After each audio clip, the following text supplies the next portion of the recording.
Servus, Glück auf und herzlich willkommen zum weiteren FC Bayern Talk. Ja Leute, diesmal zum Champions League Spiel bei Atletico Madrid. Ja, was soll man sagen?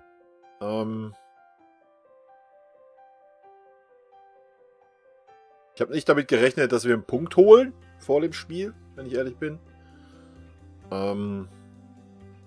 Ja, man muss auch sagen, dass wir Glück hatten. Ja? Also erste Halbzeit war Atletico klar besser in meinen Augen. Hätte auch 2-3 nur stehen können, locker zur Halbzeit. Das Experiment Dreierkette, Fünferkette, was auch immer das da war, würde ich sagen, ist komplett in die Hose gegangen.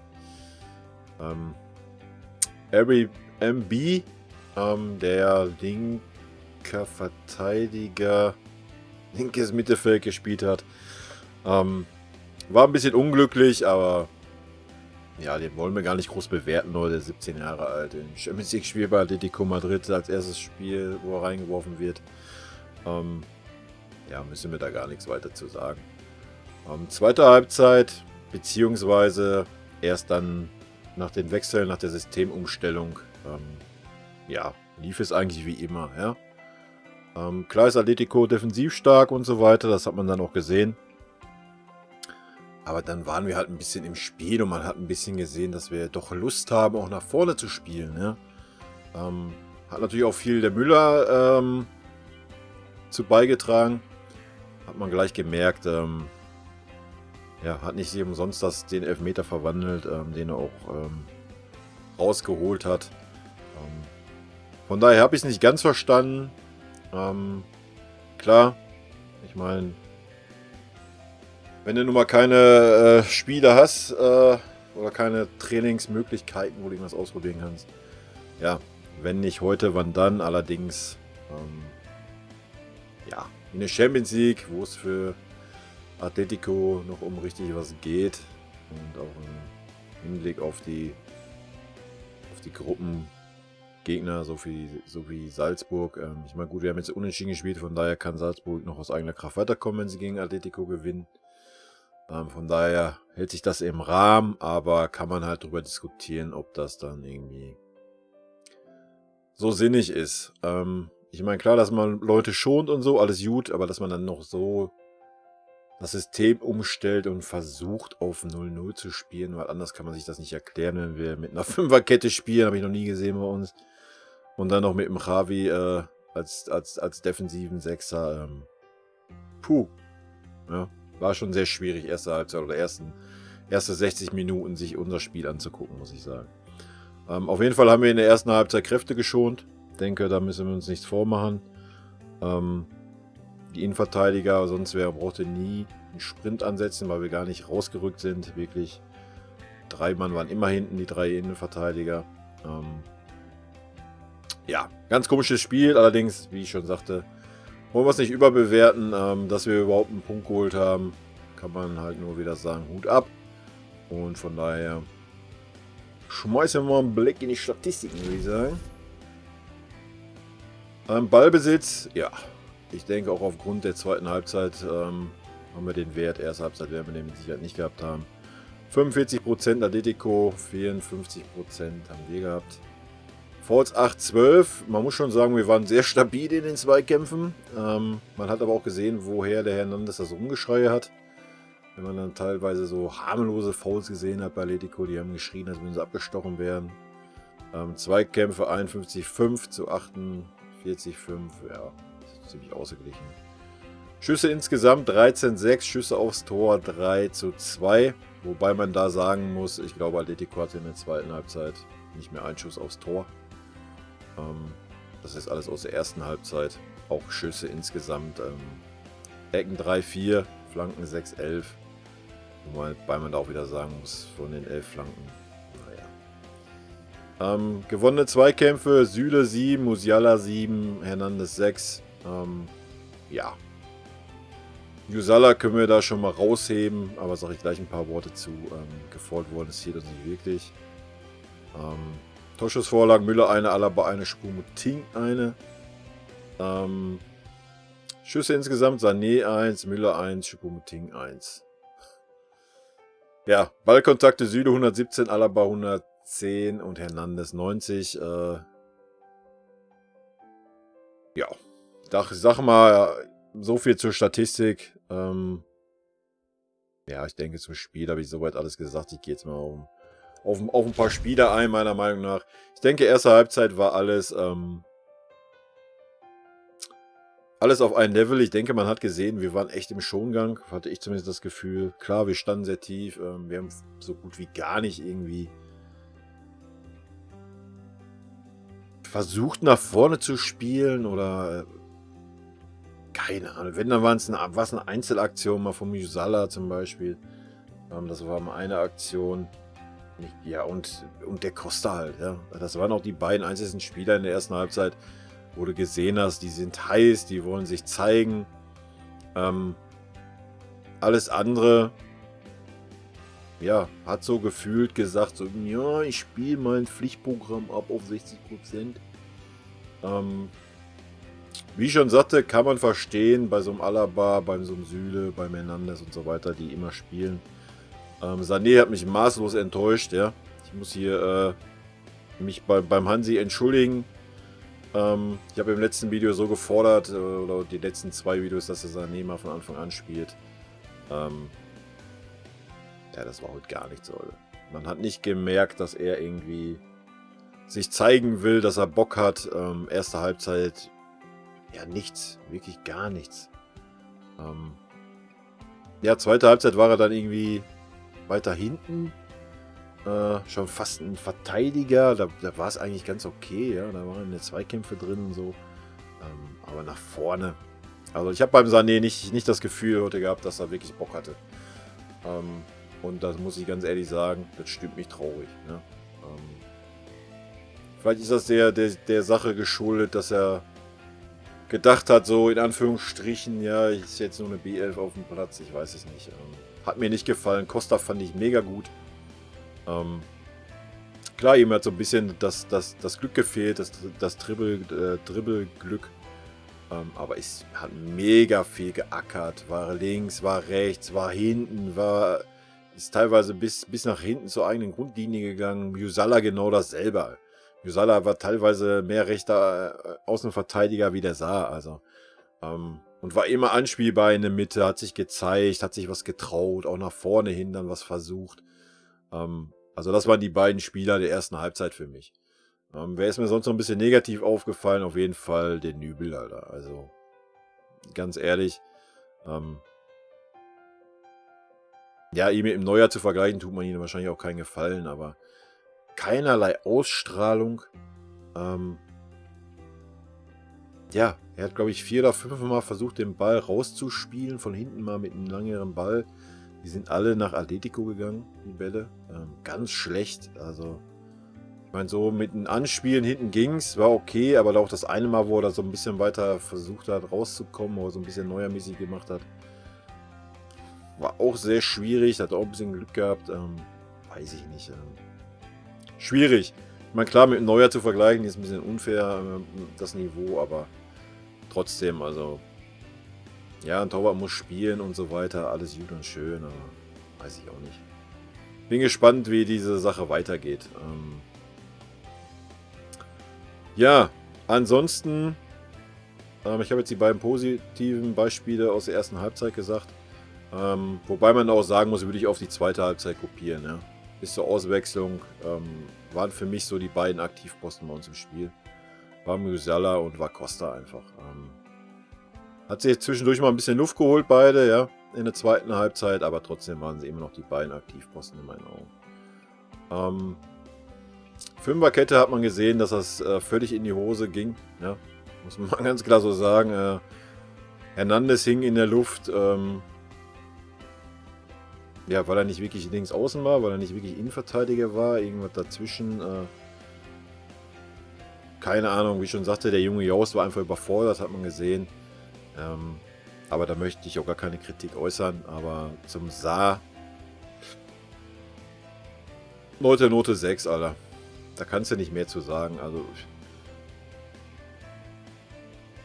auch da, ich weiß es nicht. Wenn man aber, Ich meine, ich habe ja im letzten Spiel auch viel über ein Pavard gemeckert, weil er einfach schlecht war. Aber der Saar hat es heute geschafft, nochmal eine Stufe schlechter zu sein. Und das ist auch ein Trauerspiel. Also,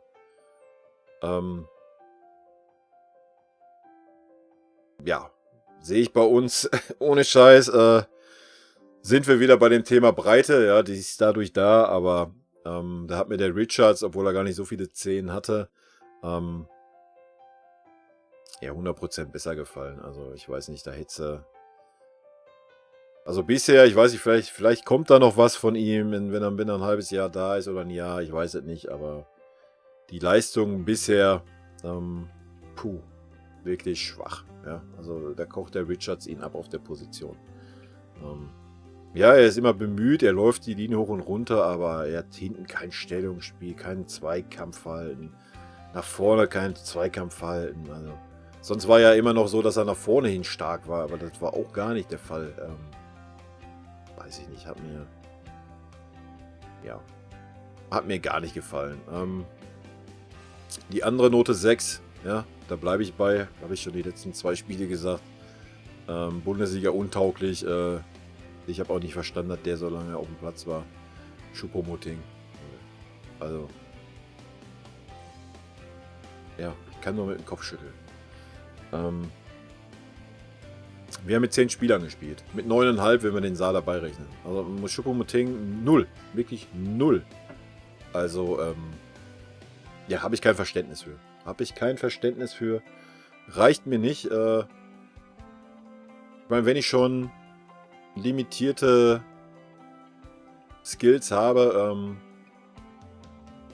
ja, dann verlange ich wenigstens, dass man ackert. Und ackern meine ich, so wie der Müller. Ja? Nicht, dass der Müller limitierte Skills hat, aber das war gar nichts mit Choupo-Moting. Also, das hat auch nichts mit Zeigen zu tun gehabt. Ich möchte jetzt mal unbedingt zeigen, was ich kann. Ich habe es ja letztes Mal im Spiel schon in der Bundesliga untauglich. Ja, und also, wie gesagt, für mich haben wir mit 10 Mann gespielt. Die gefühlten 4 Ballkontakte, die er hatte, das bisschen, was er mal gelaufen ist, also ganz schwach, ganz schwach.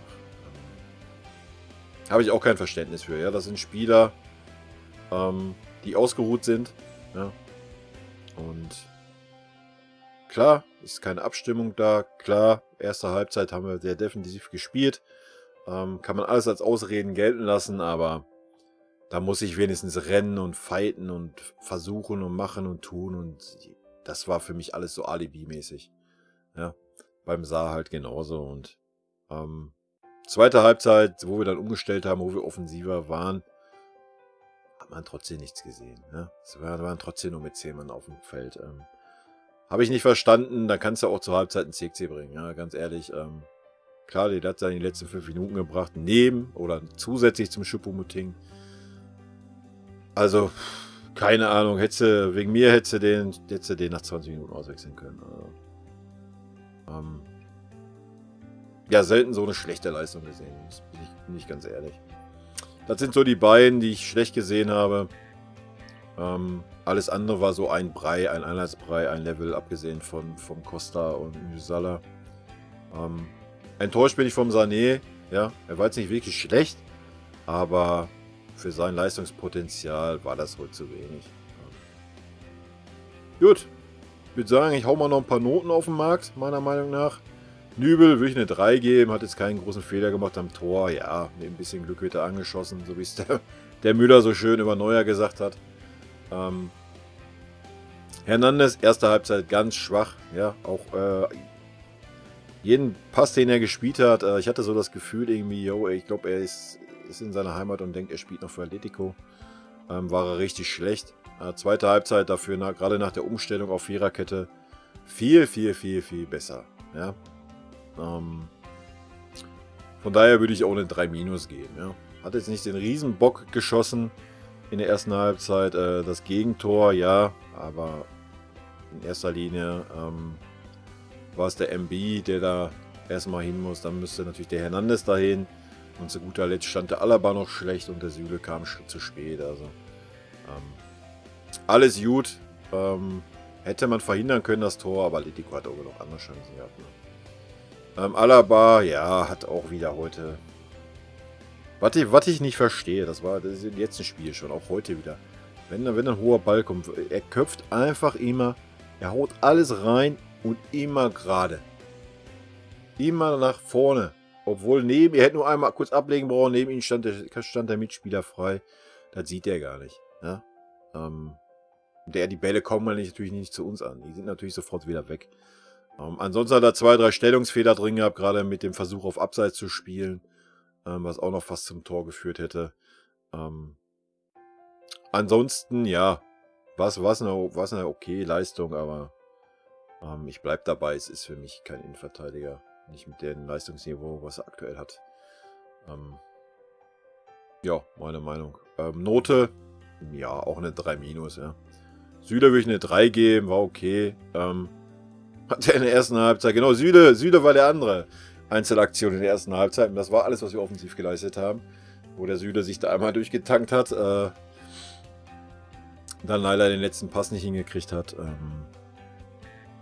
Ja, ansonsten denke ich, er hat sich ein bisschen schwer getan im Spielaufbau, aber generell war auch alles zugestellt und keine Bewegung und sowas. Zweite Halbzeit war es aber auch ein bisschen besser, fand ich. Von daher für mich eine glatte 3.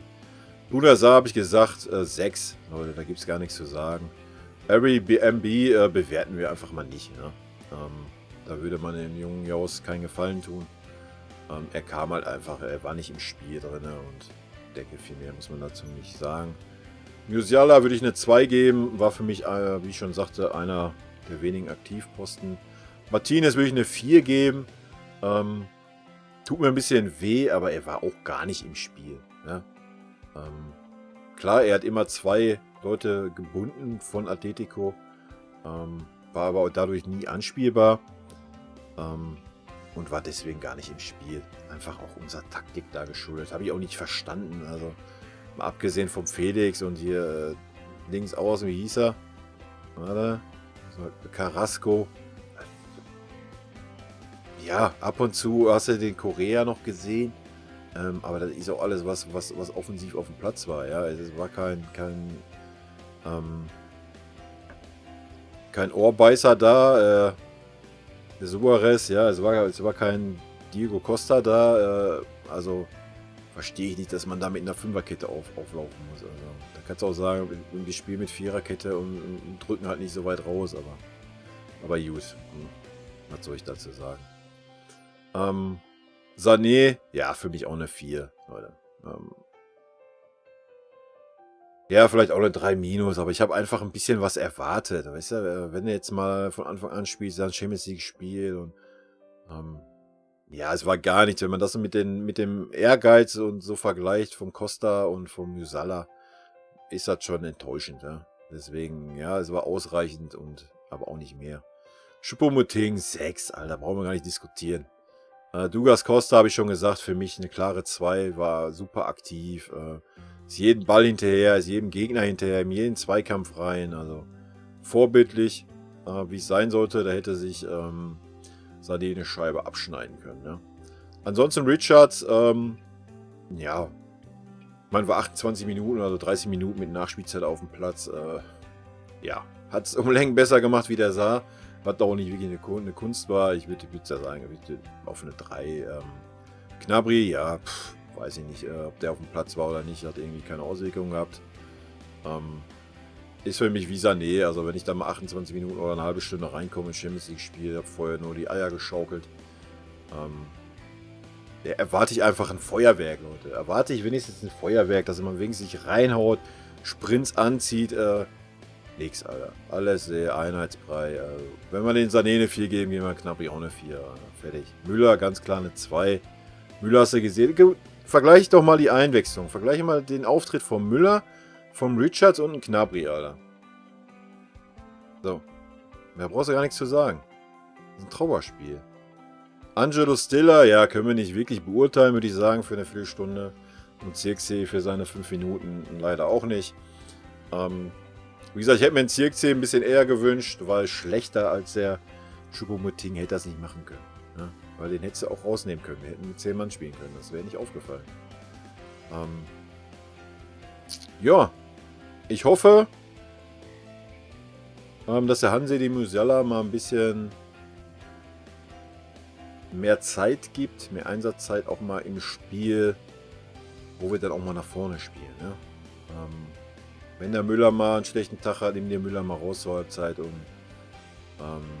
stellen Musiala auf die, wie möchte man es nennen, 10, 8,5, was weiß ich. Ich denke, er macht's gut. War jetzt aber auch wieder heute ein Spiel, ja, wo er auf sich alleine gestellt war. Mit dem Costa hat man gesehen, ab und wann, na gut, dann war auch mal der Sané ab und wann dabei, da mal so ein bisschen kurze Pässe und so. Von daher denke ich schon, dass er auch gerade auf dieser Position, so hinter der Spitze, so mittig, sehr gut. Gefällt er mir sehr gut. Ja. Sonst gibt es nicht viel mehr zu sagen. Was man noch sagen kann, ist, Felix, Kanone, Alter. Absolute Kanone, habe ich ja schon im Hinspiel auch gesagt. Erinnert ein bisschen an Messi, für mich persönlich jetzt so. Ja, absolute Kanone. Also ich denke, einer der Weltstars in den nächsten Jahren. Ja, ich meine, wenn man das gesehen hat, die Ballbehandlung, auch die Pässe, die er spielt, auch nicht so diese 0815-Dinger, nur wirklich, wirklich mega, mega. War auch kein Zufall, dass er das Tor gemacht hat. Er war auch so der, war ja im Hinspiel auch schon, aber da hat der Hernandez ihn ja dann ganz gut im Griff gehabt. Aber er war schon so der Macher, ne, in der Offensive. Also ohne ihn wäre da nicht viel gelaufen. Muss man fairerweise auch mal sagen. Ansonsten zum Spiel vielleicht nochmal ganz kurz. Ist natürlich Atletico selber schuld, dass er 1-1 ausgegangen ist. Ja? Erste Halbzeit hätten sie locker 2-3 machen müssen.